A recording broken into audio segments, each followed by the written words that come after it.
Jorb. I love gear. You're looking at Behringer's Deepmind 12, but what I'm talking about is everything I do to prepare a synth to play live. And I think the Deepmind is a strong candidate for playing live because it's good synthesis options, powerful mod matrix, good performance tools. I'm familiar with it, which is not an insignificant part of it. And it has built-in effects. And so the only thing I need to bring on stage is one keyboard. I just played a couple shows with a friend, and I'll put some clips up now that I took over my hands while I was playing these shows. And I thought to myself, you know what? I like to two birds, one stone as much as I can. I like to do double work. How can I make this content? And so I decided what I'm going to talk about is something that took me a long time to figure out, which is exactly that. What I do to a synth before I sit down to play live. And a lot of these come out of I had sets that didn't go the way I wanted to, or I had things that took too long, or I made a mistake on. And if I can help somebody skip those mistakes or those failures, then I'd love to do that. There's a lot to figure out and a lot of dimensions with this synthesis stuff, and anything I can help provide any details on, I'd love to do that. So that's what I'm going to talk about today. If you're subscribed, thank you so much for sticking around. It really does mean a lot to me. If you're new, meaning you found this through browse or search or somebody recommended it to you, one, thanks for watching. But, watch as much of this as is useful to you. Don't feel bad about skipping around. Like it if you liked it, dislike it if you did not. And if you are so compelled, I encourage you to look around my channel a little bit, see if there's anything else that might interest you. You might be introduced to gear or concepts or ideas that you didn't think you would even want to learn. And I think that's wonderful. Okay, I digress. Let's talk about everything I do before I play live. So some context on this band. It's not music that I've written. It's a friend of mine who has solo stuff, and he's released solo stuff, and he just needed a keyboard player for when he plays live. And I said, sure, I'd love to do that for you. I think he's a very talented guitar player. At face value, I wouldn't say that the music is my style. It's kind of a hard rock, alt rock with some influences from elsewhere, but I think he's an excellent guitar player. I think he's a talented songwriter. Playing live is very, very fun, and if there's synth involved, how could I dislike it, right? So it's not anything that I've written. The songs existed by the time I showed up, and I just need to work out patches that fit into those places, and I've more or less done that. And the first thing I'll bring up, because you'll just see it happening this whole time, once the set order is established, I will save my patches in that order and with the title of the song. So whatever this was before, I think I've talked about a variant of this patch or an earlier iteration of this patch a few times before in other Deepmind videos. It's on a song called Black Jeep, and I play a part not unlike that.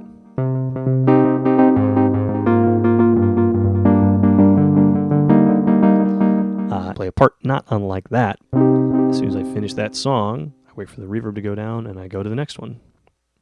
And it's a totally new patch, and it sounds totally different, and it fits the part I'm playing for this new song. And it is much easier to finish your song and hit next, and finish your song and hit next, and hit next.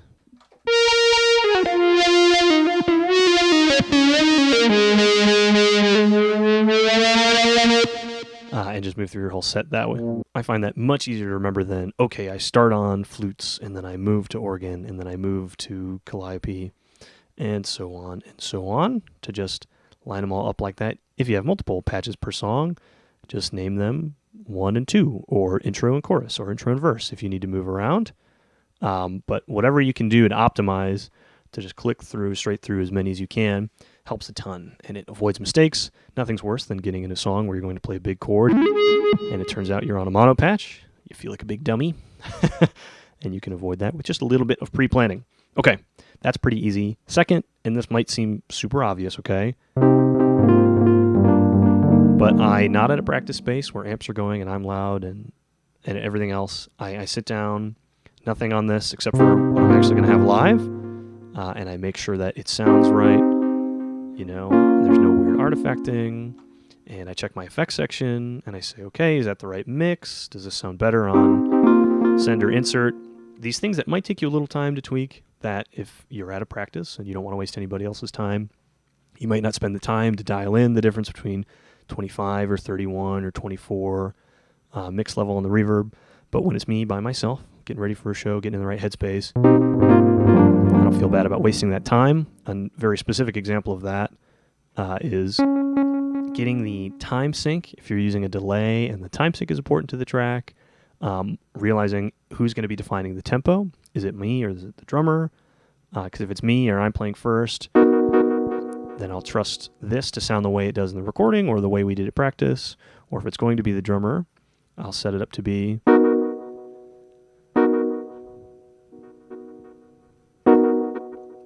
if it's going to be the drummer or anybody else, I'll match it to the tempo over here and tap in with him before I pull in. And knowing that and being prepared for that can, again, just help everything feel a little better, and something I worry about myself. Okay, that might seem kind of obvious, but to summarize it, making sure your patch sounds good, making sure your patch sounds the way you want it to, because it's easy to forget about that, right? And then related to that, and I'll call this my third one, making sure that all my performance options are doing what I expect them to, right? So on the Deepmind, which on the Deepmind I mean aftertouch, pitch mod, maybe an expression pedal, I want all those to be doing exactly what I expect them to. And so one of the songs we play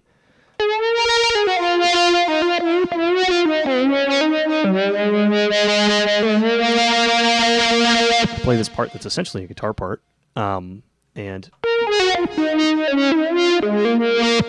I am always rocking the pitch wheel, I'm always moving the mod wheel, I'm always using aftertouch, and on the Deepmind, it's very easy to dial those things in, but I sit down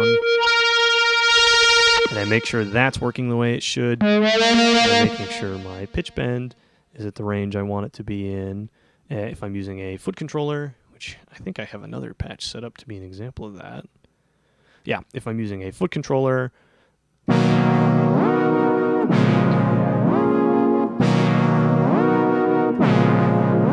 I am using a sustain pedal below if you're surprised, but if this is a Old Blood's Noise Endeavors expression controller, and I'm just showing you this, instead of moving my feet on the ground where you couldn't see anything, I make sure the range of that is set up the way I want to. Pitch is maybe not a bad example. I'm sure you would have worked that out earlier if you're changing pitch. But I mean this to say, you shouldn't be surprised. But this and the last tip, you shouldn't be surprised by anything that's happening on this keyboard while you're on stage. You shouldn't be surprised by the range of your bend. You shouldn't be surprised if, you move the mod wheel into a place where things will feedback and continue like that. If you aren't looking for it, you should be ready for every behavior that you might do while you're on stage. If I do aftertouch all the way in, is it going to sound shitty? You don't want to get lost in the middle of a solo and have aftertouch or the pitch wheel or whatever interact in such a way that it sounds bad. Paired with that, I set my patches up in such a way that I'm always playing more or less. I'm focused around these middle two octaves, and so I have extra range in either way if I need to based on the track. And I set the range of the oscillators to play in the octaves that I need them to. And I can just leave this here. So I leave the octave range of my keyboard, the MIDI octave range in the middle. So if I have a song where I end up going higher, I can, before the next track, remember, okay, I need to go back down to 0. And everything will be where I need it. I digress. I talked about that for a long time. Again, related to all those, I make sure that everything is a relatively the same volume. In the way I do that per patch, you can set the VCA differently per patch. And if you save it, I'm going to point down here. So per patch, we have a different value. And I make sure I'll sit down with my phone, which I can't show you because it's my second camera right now, with the dB meter and just get close. Of course, there's going to be some variance in individual patches, individual sounds, individual moments, depending on what you're playing. I try and make sure that the sound guy isn't surprised when I swap from one to the next and I suddenly am twice as loud. That doesn't help me. It doesn't help anybody. You can, of course, account for that. Say there's a song where you want to be higher in the mix. You can build that in. Another thing, I like to make sure that when I'm sound checking, my volume is not all the way up. I stay between 50 and 75% of the way up, because in a band with live bass and live guitar and live drums, they're all going to get louder at some point as the set goes on. And if I can just, over here, you're watching that? If I can just tip my volume pedal up 25% to compete with a guitar player with a lot of gain pedals and a 50-watt amp, then I will certainly make sure I have the option to do that. Okay, that is pretty much it.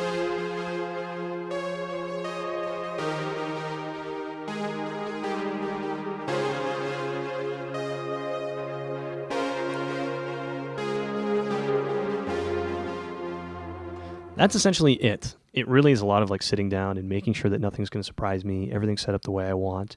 When I pack up, I make sure if I need a sustain pedal, I have it. If I need an expression pedal, I have it. I have my own 1/4 inch. I have the longest power cable I can muster. And I will run through the set by myself. I might not play the whole track, depending on how comfortable I am with it. But I'll make sure I know where my fingers are going to go, what performance tricks I might little do. Any moments I want to make sure I get right.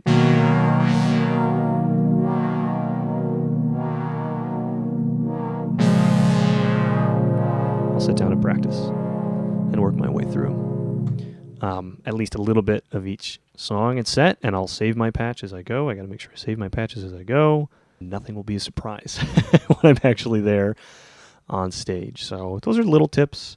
I don't know how helpful they'll really be. Alrighty, here you go. Not a super exciting episode, but one I think is actually useful. One the subs are going to come across. Maybe not that many other people.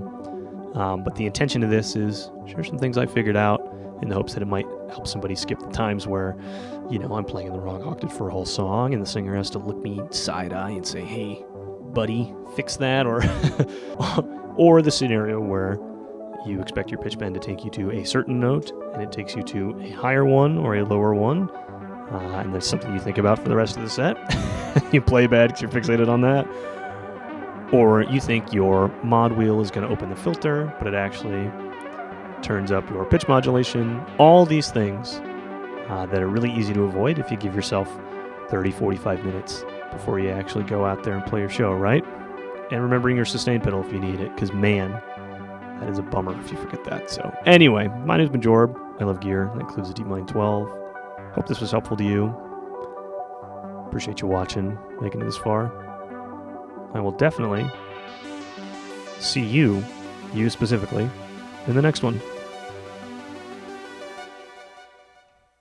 So long.